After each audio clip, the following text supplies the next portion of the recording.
في ناس بتبقى عندها اهداف ما بعد الشراء، يعني هو مثلا عايز يشتري واحده عشان تعمل له عائد استثماري او يجيب ماركه معينه في محل معين يديرها. هل انتوا بتقدموا شكل من الاشكال ده في دراساتكم اللي بتعملوها كشركه؟ احنا طبعا المناسة؟ استشارات تسويقيه، احنا طبعا بنساعد المستثمر يستثمر فين. هو محتاج سكني مثلا، لو هو عنده اطفال لسه قدامهم عمر على ما يكبروا ويمتلكوا شقق، ممكن هو بياخد شقه دلوقتي بيستثمر فيها، بياخدها بيأجرها، بنأجرها له لغايه فتره معينه، وبعد كده تبقى الشقه خلاص ملكه. في الحاله دي سعرها بيزيد. ثانيا ان هو لقى خلاص ضمن لابنائه شقق. في حد مثلا يقول لك انا عايز اخد تجاري، التجاري ده اللي هو المحلات. بالظبط. في دلوقتي اداري، الاداري برضو ان انا باخد مكتب اداري باجره.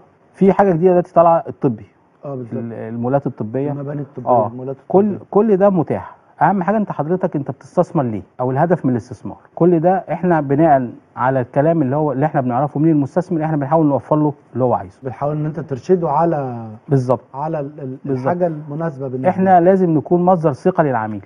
لو انا مش مصدر ثقه للعميل، انا العميل عمره ما هيتعامل معايا.